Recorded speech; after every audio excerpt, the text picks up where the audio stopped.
Aloha and welcome to this brief tutorial on effective communication in an online course. This tutorial is brought to you by the No'eau Center for Writing, Math, and Academic Success at the University of Hawaii, West Oahu. Good communication skills are essential in your online course, and there's many different ways you'll communicate with your instructor and other students in your class. So, we've created this tutorial to introduce you to a couple of the common terms you'll need to know and familiarize yourself with, and we hope that this will help you lead to success in your class. Our job in this module is to introduce you to a couple of different things. The first is vocabulary. Vocabulary may be used to describe communication in your online course. The next is differences in communication that you might experience in your online course. The third is advantages and disadvantages of academic online communication. And lastly, we'll look at effective communication skills for your online course success. So let's start by jumping into our definitions. Let's begin with a few different definitions, and we're going to talk in particularly about two types of communication that are used in online courses. The first type is asynchronous communication. This is when you, your classmates, or your instructor participate in online written discussions at different times, rather than in real time or all together. So if you send your instructor a question via email, participate in an online discussion forum or post, or maybe you're submitting something about a blog for your course, then that means you're communicating asynchronously. So again, think email, discussion forums, and blog posts. Now the second type of communication is synchronous communication, and this is happening in real time, like having a class discussion in a traditional course or talking to a teacher after class. But you can use different tools to communicate synchronously in an online environment. You can do so by tools like Skype or Google Hangouts, or even web-based software like Zoom. Zoom is the most popular type of synchronous tool used at UH West Oahu. So let's talk about discussion boards a little bit more. The discussion board, also known as a discussion forum or message board, is one of the most popular used features in an online course, and it's one place where your asynchronous classroom discussions can occur. Now, some professors for traditional face-to-face courses ask students to post discussion posts online. However, in an online course, discussion posts are much more important because it's usually an opportunity for you to communicate with your classmates. And so oftentimes, discussion board posts for online courses are graded much more highly as compared to perhaps a traditional face-to-face or on-campus course.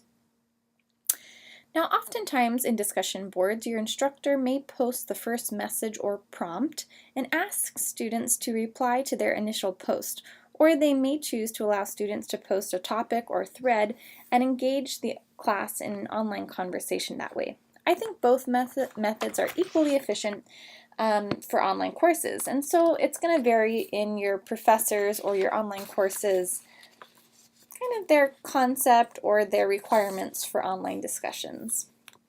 So now that we've talked a little bit about some different kinds of synchronous communication and asynchronous communication, let's move on to video calls. So as I mentioned, video calls is a form of synchronous communication, and Skype is a pretty popular one. It's a free software application that allows you to make voice and video phone calls over the internet. So after you download the system and you register and you install the software of Skype onto your computer, you're probably going to want to plug in a headset and maybe a microphone and make sure that your computer has speakers so that you can hear others and they can hear you more clearly. Now if you're using video, you'll need to make sure you have a webcam, but don't worry, most newer computers and laptops nowadays have microphones and they have webcams and they have speakers all built in. Also, on that note, Zoom is another very popular video conferencing system, and it's designed to support larger groups than Skype. So Skype's, you might have maybe 2 or 3, maybe 4 people. Zoom, you can have a whole classroom, like up to, I think, 120 people. But most of our class sizes here at UH West Oahu are around 20 students. So the really cool thing about Zoom is that you have the ability to share your desktop, or your professor can do so. There's also an ability to share files, there's an online chat system, and there's even breakout rooms for small group work. But don't worry, if you do use this system, your professor will definitely walk you through the steps, and there's lots of different great online tutorials and guides in familiarizing yourself with Zoom. Really, it's kind of neat though, because your computer can truly become a window into a live classroom where students and instructors can interact and collaborate at the same time. And let's talk for just a brief second about netiquette. So netiquette is the correct or acceptable way to communicate online. It's the code of online etiquette that you should abide by, especially in an academic or professional setting. And this goes for both synchronous and asynchronous communication. Netiquette includes respectable behavior, appropriate language, and an acknowledgement of the people's privacy interests. Remember, your classroom discussions should be more formal than the type of discussions you might have with friends on Instagram, Twitter, Snapchat, or Facebook. All right, so now we're going to move on to a student question and answer time. Question number 1. Okay, so you've told us about the differences between synchronous and asynchronous communication, but what does this mean for me? Well, online class communication often takes place asynchronously rather than in real time, giving you a chance to do some research, write, and edit your answers instead of being put on the spot during class. Think of this as an opportunity for you to really reflect and compose your thoughts carefully before you make a response. Now, synchronous sessions are similar to what you experience in a traditional classroom. Discussions can often be more lively this way because interactions are immediate, since everyone is in a virtual room at the same time. They can also help an online class bond more quickly, if used early in the semester. Question number 2. Will my online communication be permanent? Yes, when you communicate asynchronously online, you create a permanent record of your words. All of your electronic communication will be dated, and because of this, it's really easy to organize, store, and review, usually for grading purposes at a later date. Because your words are enduring, it's a good idea to compose your electronic communications carefully before posting. Question number 3. I generally feel more comfortable talking online than in person. Is online communication easier than face-to-face communication in a classroom too? It can be. When you communicate through email, private messages, a discussion board, or a blog, you're somewhat anonymous. Your instructor and classmates may not know your age, gender, race, ethnicity, or other physical characteristics. Some students find that this environment gives them extra confidence if they're normally shy or maybe tongue-tied in front of instructors or other students. Question number 4. This isn't really a question, but more of a concern. I'm worried that there will be more potential for misunderstanding when I'm communicating online than when I'm communicating face-to-face. You know, this is a really valid concern because the teacher and your classmates can't really see your body language or hear your voice. Written words can sometimes be misinterpreted. Review your written communications in an online course carefully before posting and try to remove any language that could be interpreted as offensive or possibly inappropriate. Question number 5. Can I make friends in an online course?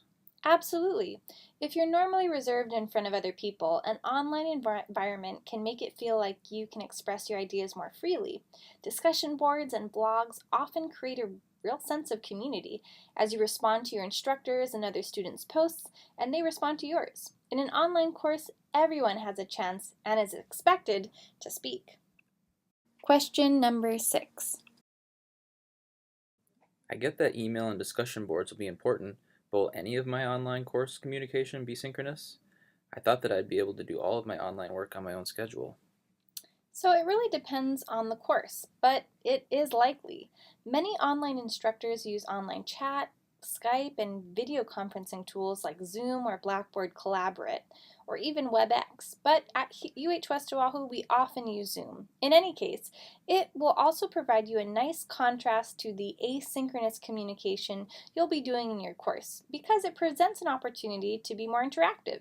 You'll want to check your syllabus early on to see if your instructor has scheduled any synchronous sessions for your online course, and make a note of those dates and times. As we already pointed out, these will take place in real time and you don't want to miss class.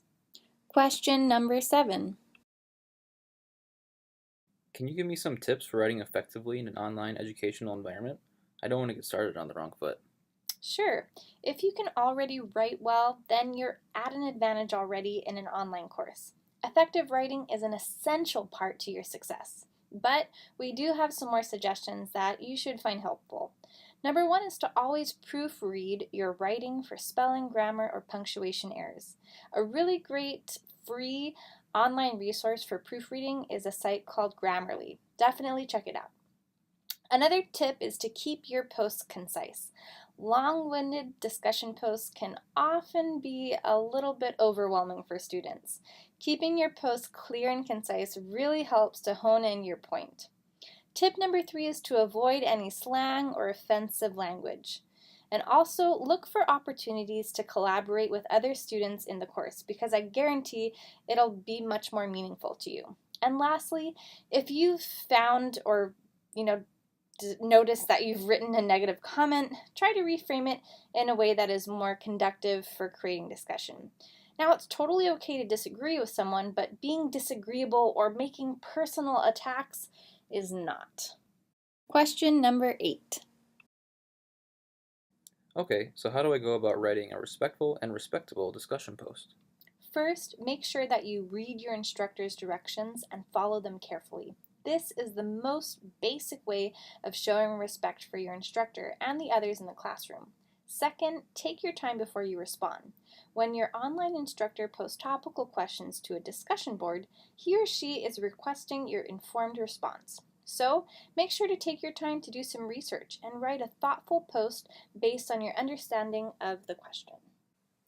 Based off the tips we've talked about today, I think we need to help Keikoa compose an email to his history professor.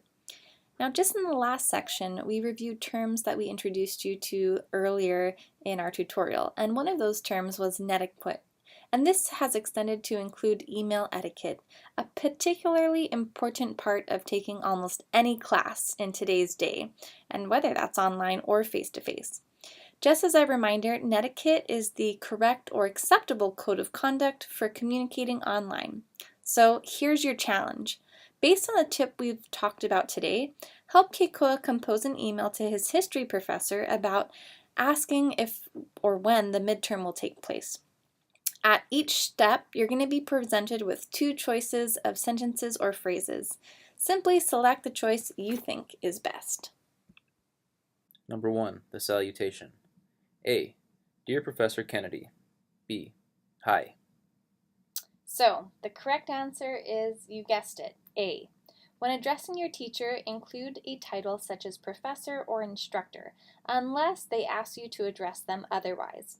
If you're unsure of your instructor's title, you can simply ask your teacher in a preliminary email. Number 2, the question or concern. A. Do you know when the midterm will be? Thanks. B. I hope you're well. I was wondering, do we have a date set for the midterm? The correct answer is B. Even though it might be a convenient shortcut for texting or instant messaging with your friends, don't write an email or private message to your instructor or others in, quote, text speak. Punctuate your message correctly, check your spelling carefully, and begin the first word of each sentence with a capital letter. Showcase your brilliance. Number 3, the wrap up and sign off. A. Thank you so much for the help. Sincerely, Keikoa. B. Thanks so much. The correct answer is A. Don't use all capital letters for certain words or phrases in emails or private messages. Readers often interrupt or interpret emails written in all caps as if the writer is yelling at them. So overall, great job, and thanks for getting Keikoa off on the right track with his instructor. Before you leave, we want to leave you with one final feline acronym that will help you remember 3 important aspects of email etiquette. It's ROAR. RAR, or ROAR, has 3 different acronyms. The first is R. Respond to an email and private message in a timely manner. Don't let more than 2 days go by without replying to your instructor or another student. A stands for attach. If you've included an attachment with your email, mention it in the body of the email. Then double check that you actually included the attachment before you hit send. And lastly, our second R stands for reread. This goes for emails as well as any form of written text you submit in your course. You know, I think one of the biggest advantages of taking an online course is that you can really take your time to think about and formulate your responses before you actually send them off. And that about wraps up our tutorial today. You're now ready to take on online communication challenges that you may encounter in your course. Congratulations on finishing our online communication skills tutorial. And don't forget, ROAR, R-A-R.